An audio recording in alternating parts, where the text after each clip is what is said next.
Take a look at this graph. Interesting study that tracked judges as they decided on parole applications for prisoners. Now, on the right-hand side, you'll see the percent approval, and then the bottom represents the progression of cases during the day.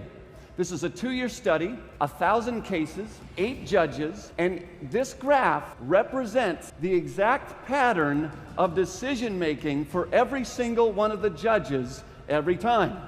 Now, what they discovered there, it may be dawning on you what they discovered there, is that if the prisoner's petition was slotted at the beginning of the day or right after the meal break, notice the vertical lines for the meal break, chances were pretty good.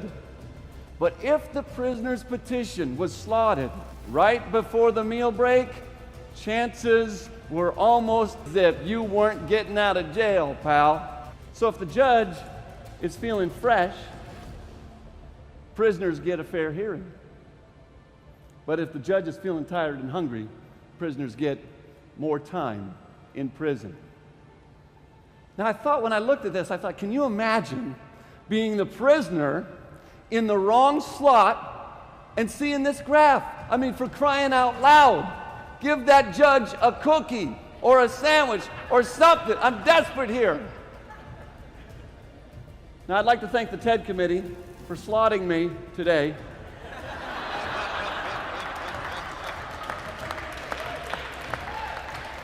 Right before lunch, right there at the base of the graph. People often think, I don't have to accept change, but all we need is a look in the mirror to see that things are changing whether we like it or not.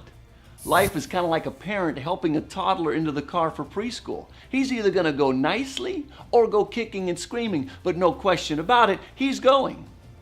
I like to picture change as a river with us in canoes. If we're not paddling, we're drifting.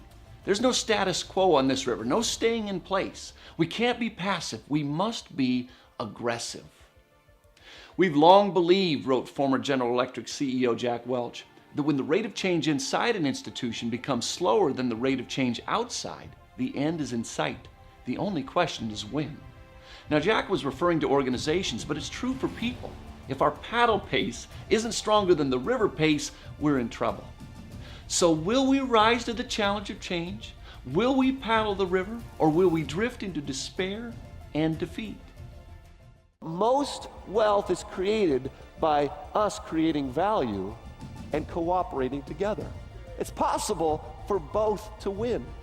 For instance, when I go down to Costco and I break out $4.99 and I go get one of the most fantastic, perfect and moist rotisserie chickens that you will ever see in your whole life, and I bring that up to the counter, I hand the clerk my $4.99. He takes it and says, thank you. And you know what? I take my chicken and I say, thank you. We both are thanking each other because we both win. You see, I wanted the chicken more than I wanted the $4.99. And Costco wants the $4.99 more than they want the chicken. So when we leave, he's better off, I'm better off. We both win. No matter what you do, get wisdom. No, if you think about nothing else, get understanding. This is the key thing. This is the prime thing. You must have this because this is everything.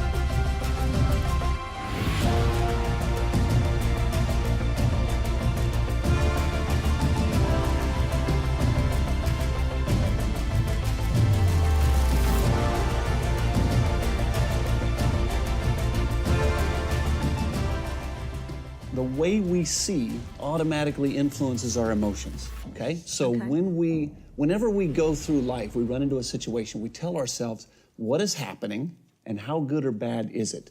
We do this so fast with our brilliant minds that we never even know that we're doing it, but basically what comes out is our emotions. Fear, anger, joy, love, whatever comes out is actually a result of the way we see, meaning the way we ask and answer these two questions. Useless fear is like a rubber snake boys use to scare their mothers. It looks harmful, but it isn't. Now, if useless fear is a rubber snake, useful fear is a rattlesnake.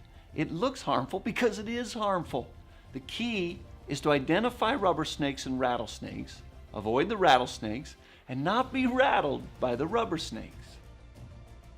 Why am I complacent? Why am I apathetic? Here's what it is. It's because you do not see the danger or you do not see the opportunity. The root of complacency, I teach this in my book, is about blindness. We do not see what's down the river. We do not see that we're about 150 yards above Niagara in our little canoe.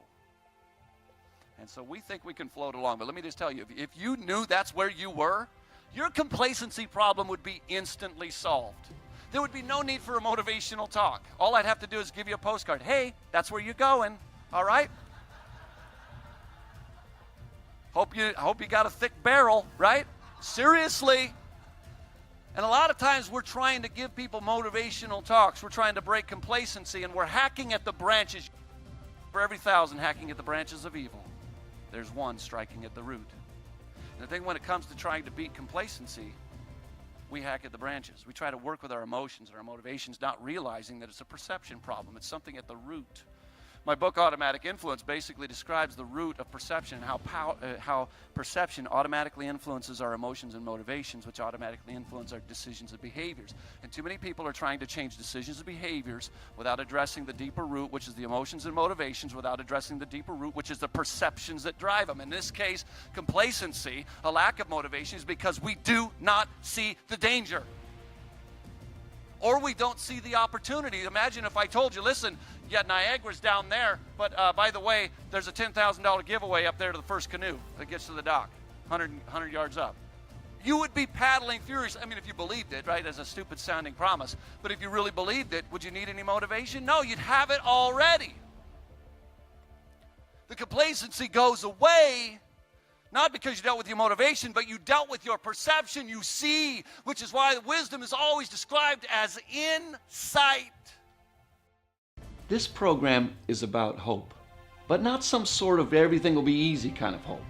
We're talking about battle-tested hope, a hope that's been forged in the furnace of fear, failure, and frustration. A hope that's made of a tempered steel that's been fired and pounded and quenched and pounded again. We're talking about embracing the things that forge us for the fight until we become people who can take the blows, who always live to fight another day, who get up more than we fall. Life is an arena of adventure, and we're fighters in that arena who can take a punch and another, then slap our chest and shout, "Is that all you got?" And all the while, we're smiling. And that's what I mean by hope.